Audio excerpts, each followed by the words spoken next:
Secunderabad Medicover ఆసుపత్రి వైద్యులు క్లిష్టమైన చికిత్స నిర్వహించి 69 ఏళ్ల మహిళ శరీరంలో భారీ అండాశయ తిత్తిని విజయవంతంగా తొలగించారు.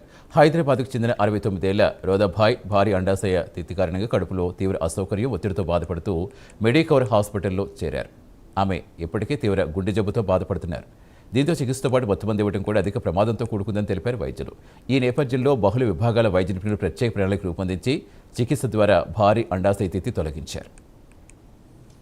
ఈ క్లిష్టమైన శస్త్రచికిత్సను గైనకాలజిస్ట్ డాక్టర్ మాధవి నేతృత్వంలో నిర్వహించారు. కార్డియాలజిస్ట్ డాక్టర్ ప్రమోద్ కుమార్ కుచులకుంటి గుండె సంబంధిత అంశాలు పర్యవేక్షించగా, అనస్థీషియాలజిస్ట్ డాక్టర్ శ్రీనివాస్ మత్తుమంది నిర్వహణ బాధ్యతలు చేపట్టారు.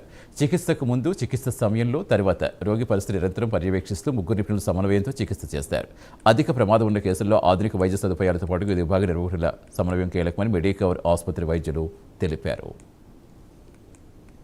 పెద్ద ప్రాబ్లం రీత్యా క్లోజ్ చేసినా కూడా పల్మనరీ హైపర్ టెన్షన్ అనేది వెంటనే తగ్గదు.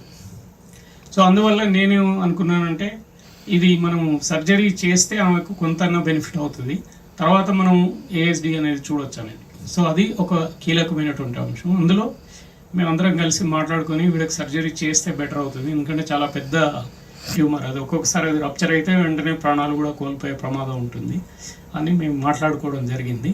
తర్వాత అనస్థీషియా శ్రీనివాస్ గారు వీళ్ళందరూ దాన్ని డిస్కస్ చేసి ఏ విధంగా చేయాలనేది మేము కొన్ని మందులు అవన్నీ పెట్టి జాగ్రత్తగా సర్జరీ చేయడం అనేది జరిగింది. దానివల్ల ఆవిడకి రికవరీ అనేది జరిగింది. అయితే ఆ ఏఎస్డి అనేది అట్లనే ఉంది. ఈ ప్రాబ్లం పోయిన తర్వాత రీఅసెస్ చేస్తాం, సిమ్టమాటికలీ ఎట్లా ఉంది, బెటరా కాదా. ఆ పల్మరీ హైపర్ టెన్షన్ తగ్గడానికి కూడా కొన్ని మందులు పెట్టడం జరిగింది. దాన్ని బట్టి మనం ఫర్దర్ ఏం చేయాలి అనేది డిసిషన్ అవుతుంది అనమాట. సో ఈ విధంగా ఏంటంటే కొన్నిసార్లు ప్రాబ్లమ్స్ రెగ్యులర్ చెకప్లో ఉంటే ముందే మనకు తెలుస్తాయి, రెగ్యులర్ చెకప్స్లో లేనప్పుడు ఇట్లాంటివి బయటపడతాయి. అయితే ఇప్పుడు ఉన్న తరంలో ఏంటంటే ఏదో ఒక రకంగా సింపుల్గానే ఎకో టెస్ట్లోనే తెలిసిపోతుంది. ఇది వాళ్ళు ఏదో రకంగా మ్యాండేటరీగా చేస్తున్నారు ఈ మధ్య. అయితే హార్ట్ ఎగ్జామినేషన్ కూడా చాలా ఇంపార్టెంట్.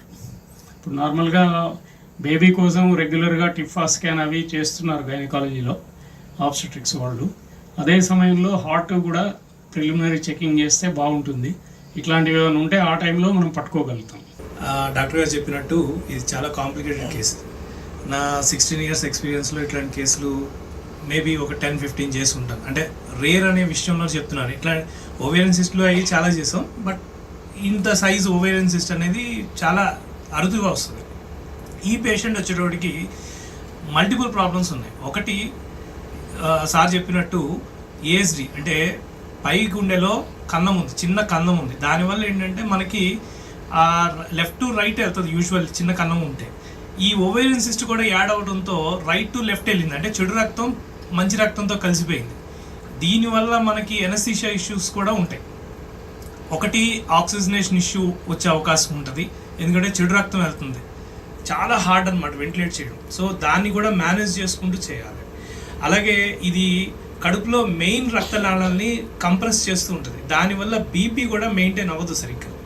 సో ఈ ఛాలెంజ్ని మేము ఎట్లా యాక్సెప్ట్ చేసామంటే, ఫస్ట్ మాధవి గారు నా దగ్గరికి పంపించారు. కార్డియాలజిస్ట్ ప్రమోద్ గారు చూసిన తర్వాత నా దగ్గరికి పంపించి ఏం చేద్దాం సార్, ఎలా చేద్దాం సార్ అంటే ఇట్లా మన ఒక ప్లాన్ అనుకొని ఆ ప్లాన్ ప్రకారం వెళ్ళాం అనమాట. 1 to 2 weeks ఆప్టిమైజ్ చేద్దామండి. ఫస్ట్ ఏంటంటే రైట్ హార్ట్ ప్రెషర్ ఎక్కువ ఉంది. ఆ రైట్ హార్ట్ ప్రెషర్ ఒక 1 to 2 weeks ఆప్టిమైజ్ చేస్తే అంటే దాని తర్వాత మనం ఆపరేషన్కి వెళ్దాం అని చెప్పి సజెస్ట్ చేయడం జరిగింది.